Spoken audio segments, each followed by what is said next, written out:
Vamos a empezar con una invocación que hace San Pablo y que yo quiero hacer para todos nosotros. ¿No se oye?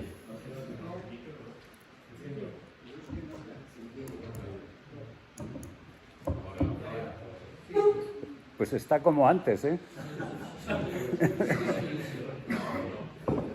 Bueno, digo que comenzamos con una invocación que hace San Pablo en la carta a los Romanos y que me servirá un poco de base para la meditación.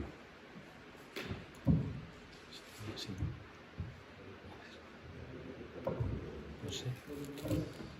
Bueno, si no, déjame. Si no, os voy a martirizar más. ¿Se oye la frase?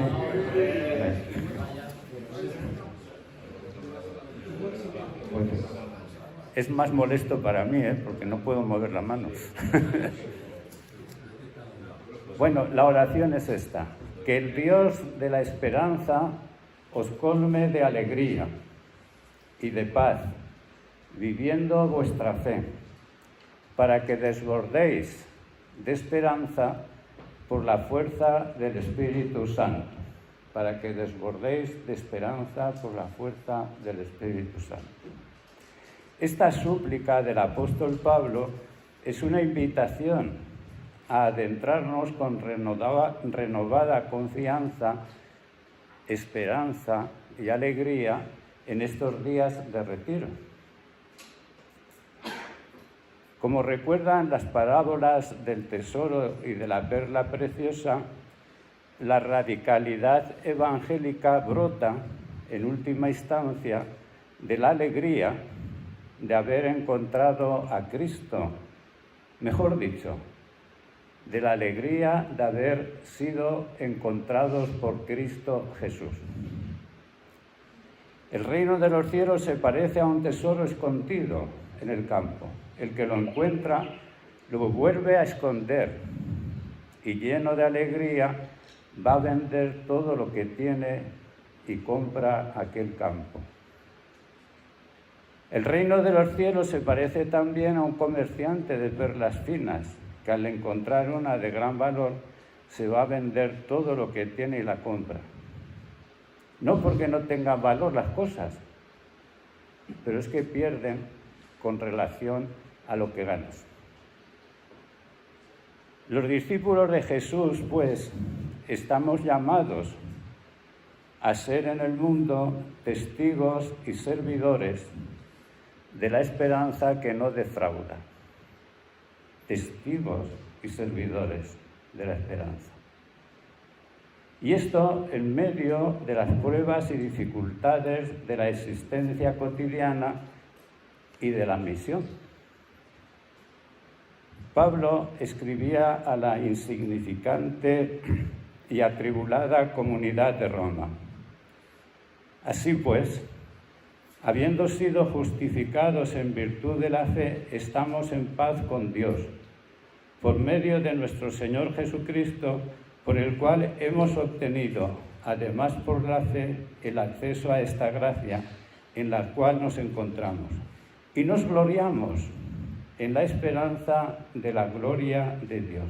Más aún, nos gloriamos incluso en las tribulaciones, sabiendo que la tribulación produce paciencia, la paciencia virtud probada, la virtud probada esperanza, y la esperanza no defrauda, porque el amor de Dios ha sido derramado en nuestros corazones por el Espíritu Santo que se nos ha dado.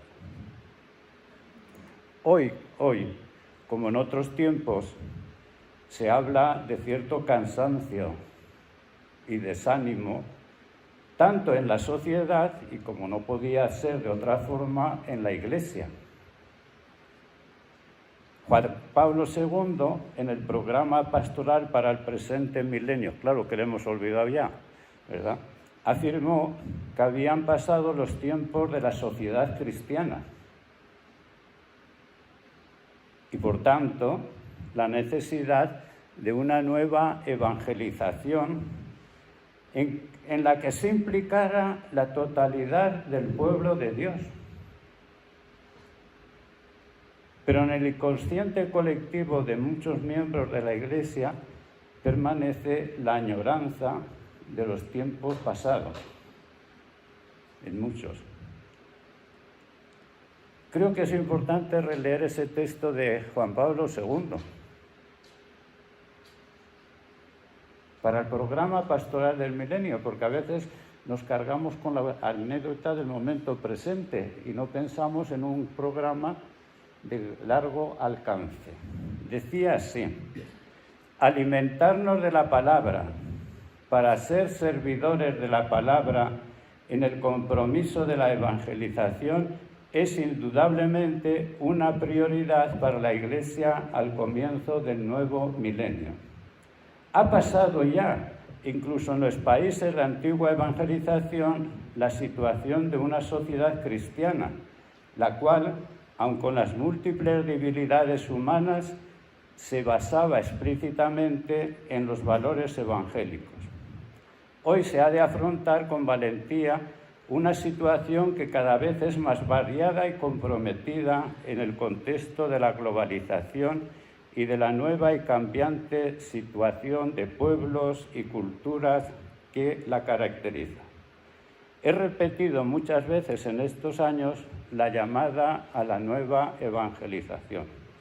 La reitero ahora, sobre todo para indicar que hace falta reavivar en nosotros el impulso de los orígenes, dejándonos impregnar por el ardor de la predicación apostólica después de Pentecostés. Hemos de revivir en nosotros el sentimiento apremiante de Pablo que exclamaba: ¡ay de mí si no predicara el Evangelio! El padre Severino también lo decía antes. Es por decir que no descubrimos grandes cosas, ¿verdad? Ya era aquel tiempo.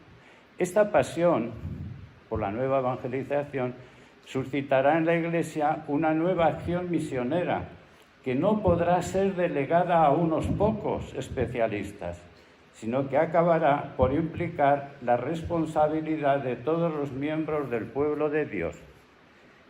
Quien ha encontrado verdaderamente a Cristo no puede tenerlo solo para sí, debe anunciarlo. Es necesario un nuevo impulso apostólico que sea vivido como compromiso cotidiano de las comunidades y de los grupos cristianos. Compromiso cotidiano de las comunidades y de los grupos cristianos. Bueno, y podríamos seguir leyendo, ¿verdad? Pero no es necesario. No voy a repetir en estos días de oración y contemplación lo que dicen los abundantes y buenos análisis de la sociología religiosa, ya que son conocidos de todos nosotros. Y si no, ahí tienen ustedes especialistas, ¿verdad? Pero sí quería recordar que las situaciones de cansancio y desánimo han existido a lo largo de la historia del pueblo de Dios. No es nada nuevo. Han existido siempre. Así lo atestiguan ya las escrituras del Antiguo y del Nuevo Testamento. San Agustín, inspirándose de los libros sapienciales del Antiguo Testamento, señaló que no era de inteligentes decir que los tiempos pasados eran mejores. No es inteligente. Y en ese sentido hay pocos inteligentes, ¿verdad? Para el verdadero discípulo del reino de Dios, lo realmente importante es aprender a vivir el presente desde el futuro. Vivir el presente desde el futuro. De un futuro que sale a nuestro encuentro en Cristo Jesús, buen pastor. El Señor nos sigue diciendo hoy a todos nosotros: venid a mí, aprended de mí. El Señor viene a nuestro encuentro.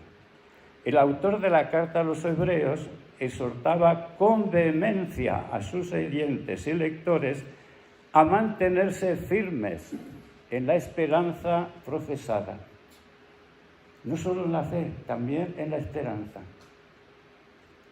Mantengámonos firmes en la esperanza que profesamos, porque es fiel quien hizo la promesa. Fijémonos los unos en los otros para estimularnos a la caridad y a las buenas obras. No faltemos a las asambleas, como suelen hacer algunos, sino animémonos tanto más cuanto más cercano veis el día.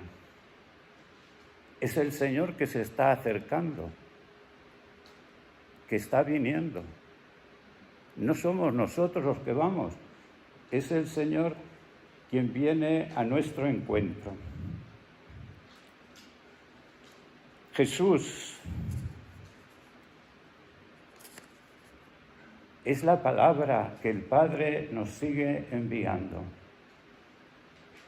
En muchas ocasiones y de muchas maneras habló Dios antiguamente a los padres por los profetas. En esta etapa final nos ha hablado por el Hijo, al que ha nombrado heredero de todo y por medio del cual ha realizado los siglos. Y el Sermón del Monte concluía con estas palabras Jesús: el que escucha estas palabras mías y las pone en práctica se parece a aquel hombre prudente que edificó su casa sobre roca. Y nos tenemos que preguntar si construimos sobre roca. Educación en valores, etcétera, etcétera. ¿Eso es construir sobre roca? Bueno, son las cosas que nos tendremos que preguntar, ¿verdad? Y que no es un curso de pastoral, sino esto. La esperanza del pueblo de la Alianza tiene su fundamento en la palabra viva y operante de Dios, pero con un matiz muy importante que pone de relieve la originalidad del cristianismo. La esperanza de Israel, tal como la descubrimos en los profetas de la Alianza, se proyectaba hacia un futuro inédito. La esperanza de la fe apostólica nos habla del futuro realizado en Jesucristo. El futuro ya se ha realizado y está viniendo justamente a nuestro encuentro. La fe apostólica invita a vivir el presente, pues, desde el futuro realizado en Cristo como primicia de todos los creyentes. Hemos resucitado en Cristo. No que resucitaremos, hemos resucitado. Y ahora tenemos que vivir de acuerdo con ello. Si Cristo no ha resucitado, vana es nuestra fe. Es lo que Pablo concluye. Somos los más desgraciados de todos los hombres. Comamos y bebamos que mañana moriremos.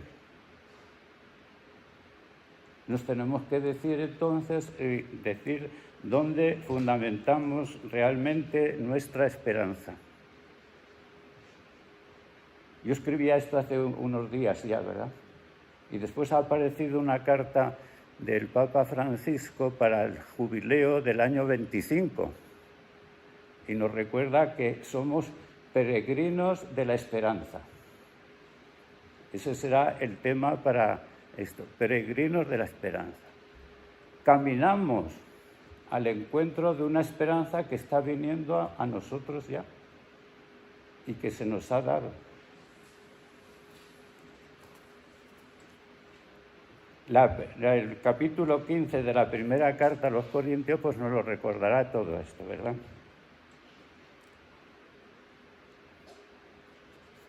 En nuestro mundo de hoy, un mundo científico, altivo, como sabemos por experiencia, existe mucha ignorancia de Dios. Mucha ignorancia de Dios. Se puede ser muy ilustrado y ser un perfecto ignorante de Dios. Y se puede ser muy religioso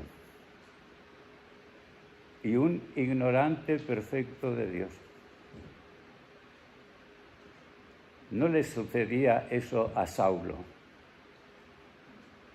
un hombre ilustrado en su tiempo, 3 culturas que dominaba, profundamente religioso, y él mismo nos recuerda lo ignorante que era. Dice así en la carta a Timoteo: doy gracias a Cristo Jesús, Señor nuestro, que me hizo capaz, se fió de mí y me confió este ministerio, a mí que antes era un blasfemo, un perseguidor y un insolente. Pero Dios tuvo compasión de mí porque no sabía lo que hacía. La traducción sería de ignorante, ¿no? No sabía lo que hacía, pues estaba lejos de la fe. Se puede ser muy religioso y estar lejos de la fe. Y eso creo que lo palpamos en la pastoral con mucha frecuencia. Con mucha frecuencia. Mala voluntad no, yo no hablo de buena o mala voluntad, eso sería juzgar, ¿verdad? Pero de esa ignorancia profunda. Y continúa Pablo diciendo: sin embargo, la gracia de nuestro Señor sobreabundó en mí junto con la fe y el amor que tiene su fundamento en Cristo Jesús. La fe no tiene el fundamento en nosotros, sino la tiene justamente en Cristo Jesús. Es palabra digna de crédito y merecedora de total aceptación que Cristo Jesús vino al mundo para salvar a los pecadores, y yo soy el primero. Y esto es dar testimonio, recordar a nuestra gente que Dios nos ha salvado. Nosotros somos los primeros salvados, los primeros rescatados por el Señor. No somos ejemplares, sino testigos de la salvación que Dios ha realizado en nosotros.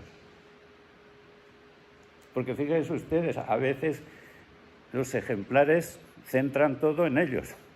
El testigo centra en otro, en aquel que nos ha salvado. Hemos sido salvados justamente por gracia.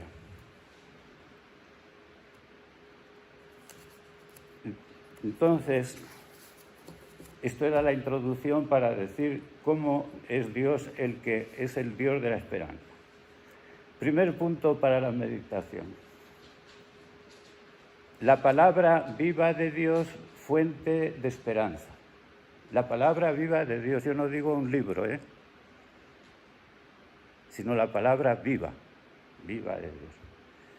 Los profetas de la alianza no cesan de invitar al pueblo a volverse a Dios y a su palabra, volverse a Dios y a su palabra, como fuente de esperanza. Es la fuente.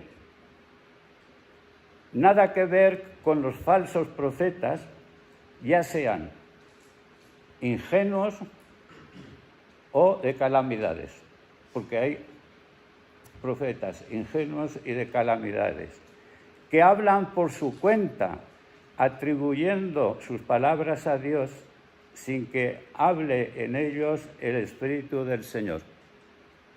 Jeremías denuncia así a estos falsos profetas. Pues aquí estoy yo contra los profetas que se roban entre sí mis palabras, oráculo del Señor. Aquí estoy yo contra los profetas que se valen de su lengua para pronunciar oráculos del Señor. Aquí estoy yo contra los profetas que tienen falsos sueños y los cuentan, oráculo del Señor, extraviando así a mi pueblo con sus mentiras y pretensiones. Y resulta que no los envié ni les di orden alguna. Por eso no pueden servir de provecho a este pueblo. La cita, Jeremías 23, 30, 32. No pueden servir de provecho. Hablan por su cuenta. Hablan de ellos y de sus ideas. ¿Ya? El auténtico profeta habla en nombre de Dios e invita siempre a la conversión y a fundar la fe en la fidelidad, misericordia y justicia del Señor. Dios educa y corrige a su pueblo como un padre lo hace con su hijo. Como un padre. Con amor. Y para que el hijo alcance su madurez, no para dominarlo, no para poseerlo.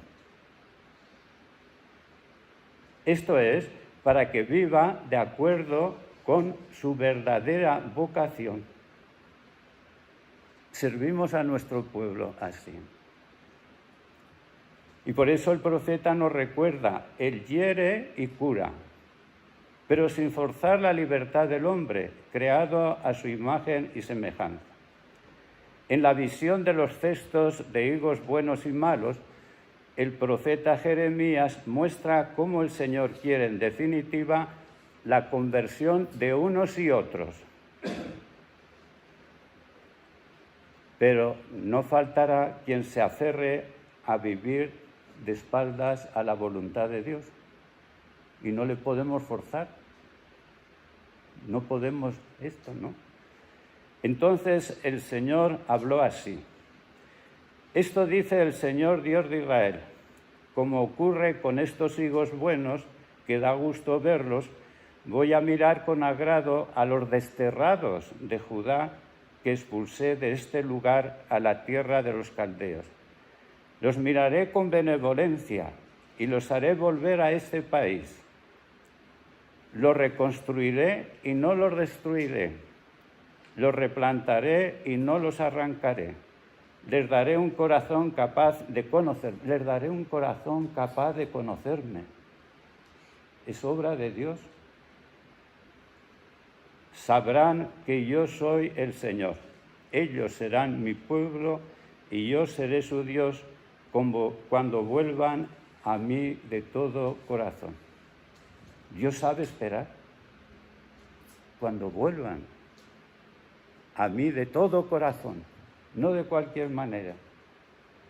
Jeremías 24, 4, 7 es un texto precioso, ¿verdad?, para decir cómo tenemos que vivir. En esta misma perspectiva se expresa el libro primero de Isaías al presentar al pueblo de Israel bajo la imagen de la viña.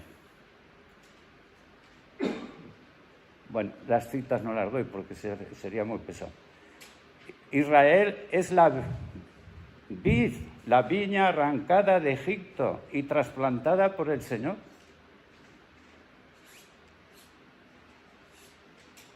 Y Isaías presenta el canto del amado por su viña de esta forma muy sugerente.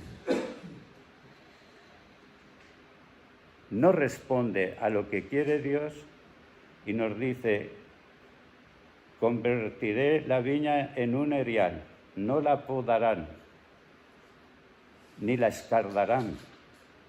Allí crecerán zarzas y cardos. Porque es el Señor el que poda, escarda, y deja hacer, y entonces se ve la perspectiva. Ahora bien, Isaías, unos capítulos más adelante, nos recordará que Dios vuelve a replantar la viña. Aquel día cantaréis a la viña deliciosa. Yo, el Señor, soy su guardián, etc. Llegarán días en que Jacob echará raíces, Israel echará brotes y flores, y sus frutos llenarán el mundo. El mismo profeta nos habla que no va a podar, pero luego Dios siempre se arrepiente. Es Dios quien se arrepiente y que vuelve a recrear a su pueblo.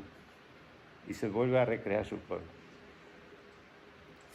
Por eso el profeta de Israel está dolido de la infidelidad de Israel. Pero al mismo tiempo su fidelidad le lleva a reconstruir y rehacer continuamente su viña.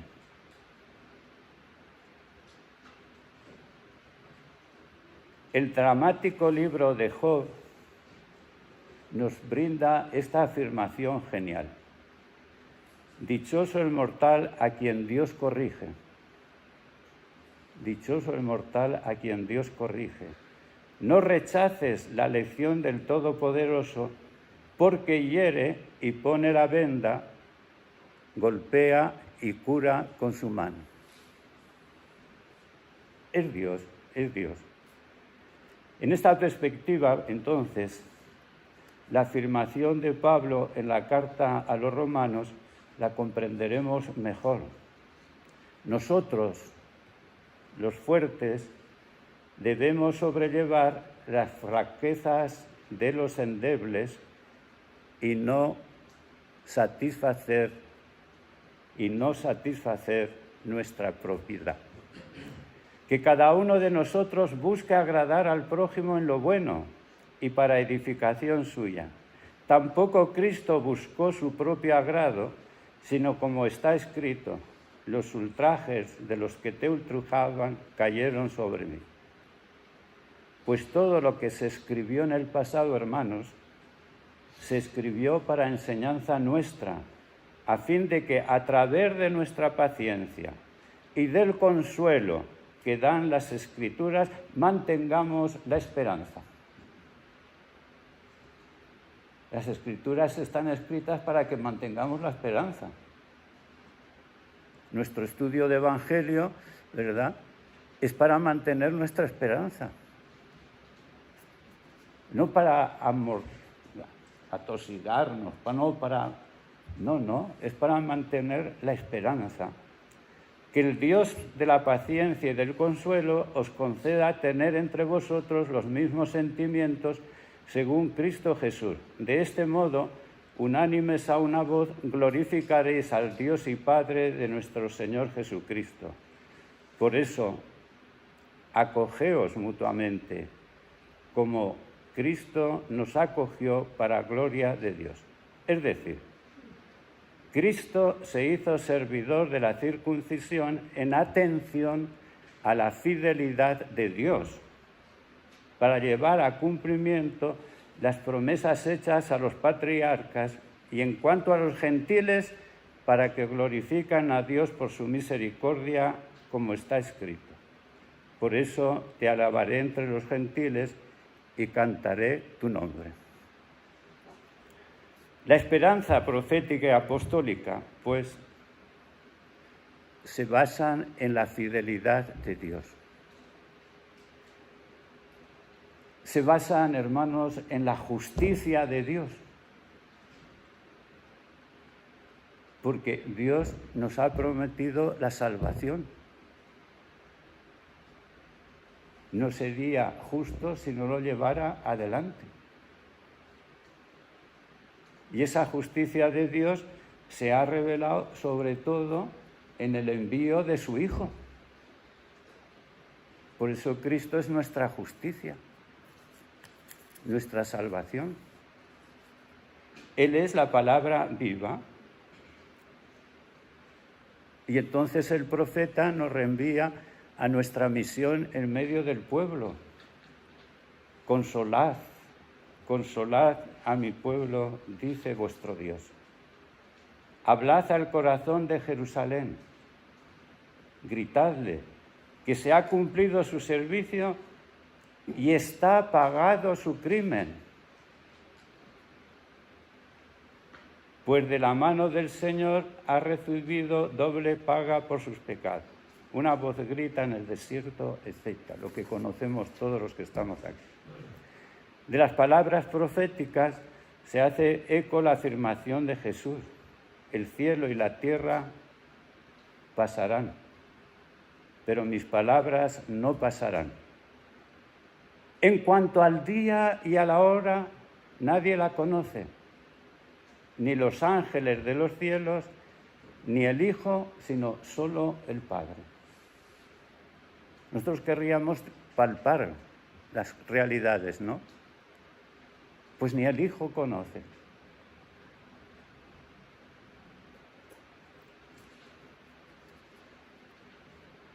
Y Jesús les dijo esta parábola. Fijaos en la higuera y en todos los demás árboles. Cuando veis que ya echan brotes, conocéis por vosotros mismos que ya está llegando el verano. Nosotros no hacemos llegar el verano. El verano viene a nuestro encuentro. No somos nosotros, ¿verdad? Nosotros nos podemos quejar del verano, nos podemos quejar del frío, pero nosotros no hacemos venir ni una cosa ni otra, ¿verdad? Igualmente vosotros, cuando veáis que suceden estas cosas, sabed que está cerca el reino de Dios. En verdad os digo que no pasará esta generación sin que todo suceda. El cielo y la tierra pasarán, pero mis palabras no pasarán. El libro de la esperanza, es decir, el Apocalipsis, porque es el libro de la esperanza, afirma los cielos nuevos y la tierra nueva que ya han tenido lugar, no que tendrán lugar, que ya han tenido lugar. Y es la liturgia, hermanos. Nosotros nos unimos a la liturgia celeste. El padre Ansel nos recordaba la importancia de cantar el santo. Bueno, para los compañeros del Prado, el Padre Ansel es muy conocido. Los que no sean del Prado, pues es el que fue nuestro responsable mucho tiempo, ¿verdad? Y él siempre tenía esta idea. Pero ¿por qué no cantamos el santo en la misa? Cantamos el Kyrie eleison, cantamos esto. Pero ¿por qué no cantamos el santo? Que eso nos une a la liturgia celeste. Que eso nos recuerda que ya ha acontecido. Santo, santo. Lo cantan los querubines, los serafines, etcétera, etcétera. Ahí justamente tendríamos que ayudar también a nuestro pueblo. Y vi un cielo nuevo y una tierra nueva, pues el primer cielo y la primera tierra desaparecieron. Y el mar, y sabemos que en la simbología bíblica el mar es el lugar de la muerte, y el mar ya no existe. El mar ya no existe. Y vi la ciudad santa, la nueva Jerusalén, que descendía del cielo de parte de Dios, preparada como una esposa que se ha adornado para su esposo. Y oí una voz, etcétera, etcétera. Ya está hecho. Termina el texto. Ya está hecho. La esperanza ya está dada. Lo que pasa es que nosotros siempre entramos en la esperanza mía, ¿verdad? Hacemos psicología religiosa y otras cosas en lugar de justamente animar en la fe. El profeta Jeremías, mientras invitaba a la conversión, abría la puerta de la esperanza a Israel. Volved, hijos apóstatas, oráculo del Señor, que yo soy vuestro dueño. Os iré reuniendo a uno de cada ciudad, a dos de cada tribu, y os traeré a Sión. Os daré pastores, según mi corazón. Los que estamos aquí somos dados por el Señor. Somos conscientes. Porque entonces tenemos que llevar a nuestro pueblo a la esperanza. Os daré pastores según mi corazón, que os apacienten con ciencia y experiencia. Que os apacienten con ciencia y experiencia. Os multiplicaréis y creceréis en el país. Y en aquellos días, oráculo del Señor, ya no se hablará del arca de la alianza del Señor. No se recordará ni se mencionará. Nadie la echará de menos, ni se volverá a construir otra. Ezequiel, por su parte, anunció cómo el Dios de la alianza salía en busca de las ovejas perdidas para reunirlas. Y cómo nos daría un pastor mesiánico. Es el tema un poquito que iremos desarrollando en las meditaciones, ¿verdad? El profeta Ezequiel, pues, después de un duro alegato contra los pastores, renueva la fe del pueblo y les promete la alianza. Buscaré, solamente leo una frase, pero podemos en el capítulo. Buscaré la oveja perdida, acogeré a la descarriada, vendaré a las heridas, fortaleceré a la enferma, pero a la que está fuerte y robusta, la guardaré, la apacentaré con justicia. La apacentaré con justicia. Es decir, la apacentaré de acuerdo con mi palabra dada. No son leyes, es que Dios es justo, es creador de justicia y realiza lo que anuncia previamente. Lo anunciado se ha cumplido, hermanos. Por eso podemos tener esperanza viva. No que se cumplirá. La resurrección ya ha acontecido. Cristo ha resucitado. No es lo que predicamos. Pues tenemos que sacar las consecuencias para nuestras vidas y para las demás. Y un cumplimiento en la novedad que nadie la había sospechado. Los profetas no habían sospechado, pero Dios lo tenía reservado para nosotros. El Dios fiel y misericordioso no defrauda. Cristo es nuestra esperanza. No que será nuestra esperanza. Insisto, porque siempre que hablamos de esperanza pensamos en que vamos nosotros. No, si ha acontecido, viene a nosotros. Primer punto, entonces, de la meditación era este. ¿Me aguantáis un segundo punto? Sí, así os sacrificáis un poco. El testimonio apostólico.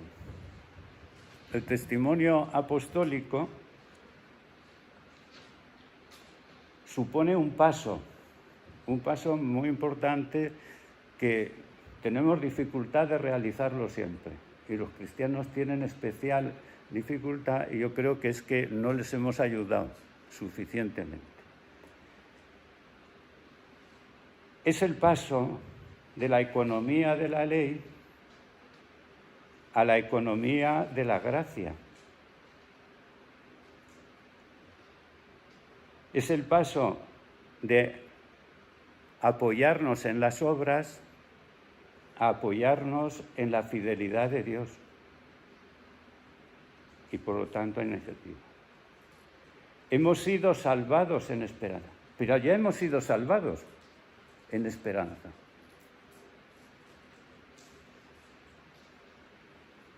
Si los profetas de la alianza, basados en la fidelidad y justicia de Dios, anunciaban un futuro,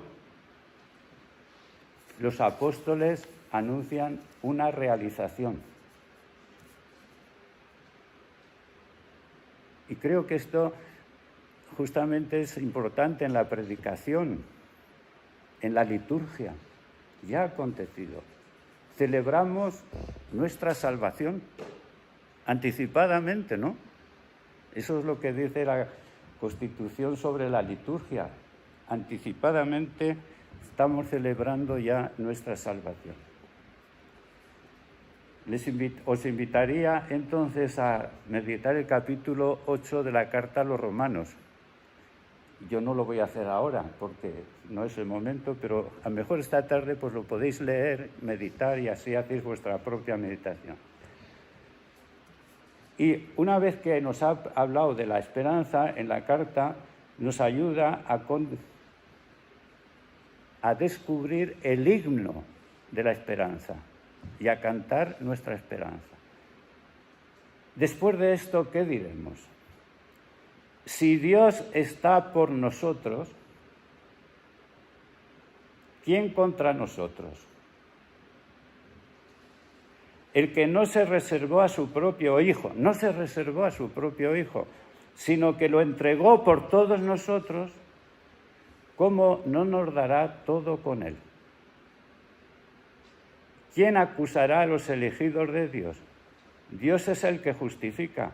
¿Quién condenará? ¿Acaso Cristo Jesús, que murió, más todavía resucitó y está a la derecha de Dios y que además intercede por nosotros? Fíjense que nuestra oración se basa en la intercesión de Cristo.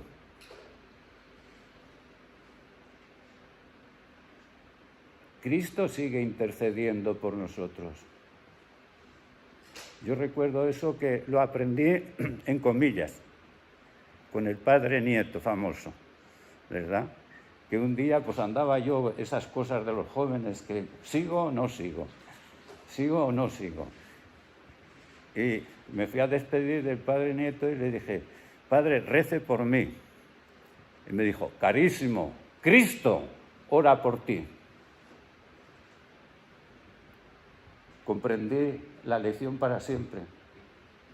Es Cristo quien ora por nosotros. Es Cristo quien intercede por nosotros, quien intercede por nuestro pueblo. Es lo que nos dice precisamente la carta a los Hebreos, ¿verdad?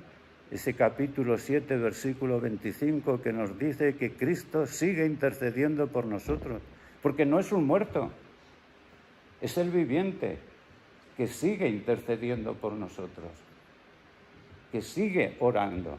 Y por eso el cardenal Newman hablaba del privilegio de la intercesión, que es unirnos a la oración de Cristo, que sigue intercediendo por esta humanidad, Y eso nos lo tendremos que decir. Y por eso el himno de la esperanza, así como hay el himno de la caridad, el himno de la esperanza termina así. ¿Quién nos separará del amor de Cristo? La tribulación, la angustia, la persecución, el hambre, la desnudez, el peligro, la espada, como está escrito. Por tu causa nos degüellan cada día, nos tratan como ovejas de matanza. Pero en todo esto vencemos de sobra, gracias a aquel que nos ha amado. No que nos amará, nos ha amado. Pues estoy convencido de que ni muerte, ni vida, ni ángeles, ni principados, ni presente, ni futuro, ni potencias, ni altura, ni profundidad, ni ninguna otra criatura podrá separarnos del amor de Dios manifestado en Cristo Jesús, Señor nuestro. Nadie. Solamente te puedes separar tú. Pero nadie nos puede separar. Es nuestra esperanza. Solamente yo le puedo decir no. Pero nadie me puede arrebatar. Hemos sido pues salvados en esperanza, y esto de forma gratuita, no por nuestros méritos. Yo es lo que encuentro en las confesiones, porque tengo confesiones todos los días, ¿verdad? Es que yo quiero ser limpio, como si los méritos nuestros fueran los que nos salvan. Hemos sido salvados en esperanza, y esto de forma gratuita. La salvación, como la creación, es don y gracia. Es don y gracia. Ustedes no hicieron nada para nacer. Les regalaron la vida, como a mí, claro. Y todo será ese regalo que nos dan. La salvación es gracia. Y si hemos descubierto el tesoro, entonces por la alegría, sí, hermanos, por la alegría vendemos todo, ¿verdad?, para comprar el campo. Por comprar el campo. Por eso querría insistir en 2 puntos para terminar un poco. El primero punto sería que la importancia de leer las Escrituras desde la fe apostólica. Se han cumplido las Escrituras. Ya se ha realizado. Y esto supone dejarse conducir por el Espíritu para entrar en la verdadera inteligencia de la fe. En la verdadera inteligencia, que nos llevará mucho más lejos en la moral después, porque no se trata de que no hay moral, pero es una moral que nace del encuentro y que nace justamente por alegría de que hemos sido encontrados por Cristo y salvados en Cristo. Nuestros estudios de Evangelio, perdonad que venga a lo concreto, nos hacen renacer a la esperanza. Nos recrean continuamente para vivir, yo no he dicho sin tribulaciones, sin lucha, pero con alegría. No con jolgorio, ¿verdad? Porque a veces confundimos las palabras, pero esto.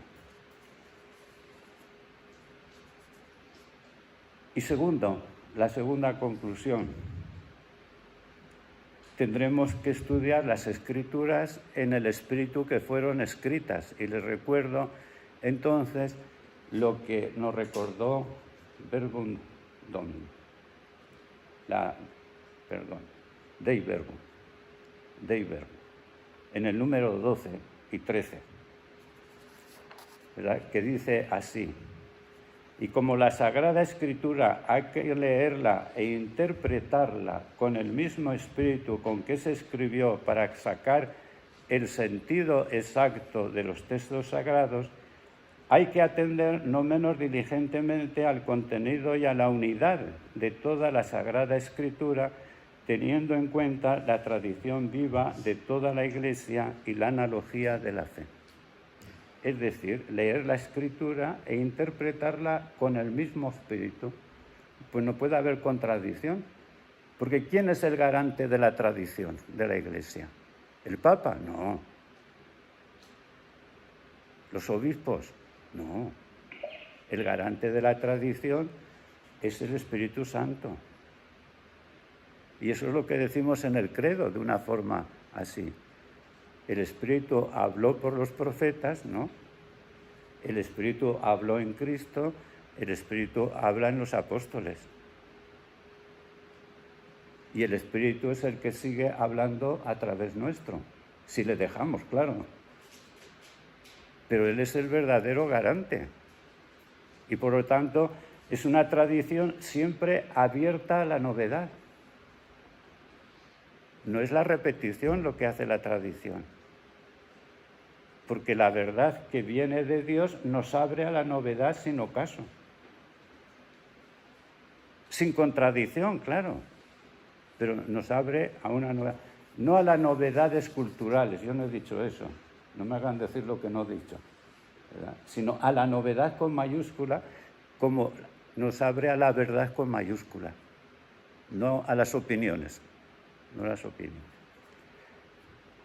En conclusión, entonces, el profeta y el apóstol van unidos.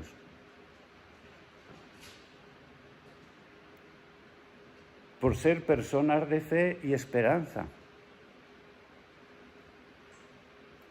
Y eso en el entramado de la historia. Los profetas y los apóstoles permanecen en la brecha, solidarios de un pueblo en camino, dando testimonio de la palabra, dando testimonio de la fidelidad y de la santidad de Dios. Dios no sería santo si no cumpliera su palabra. Dios no sería santo si no nos condujera a la verdad.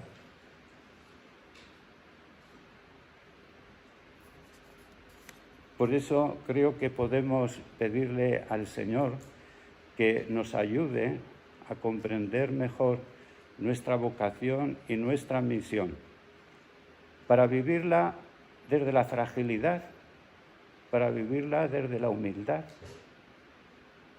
para vivirla desde una actitud permanente de conversión.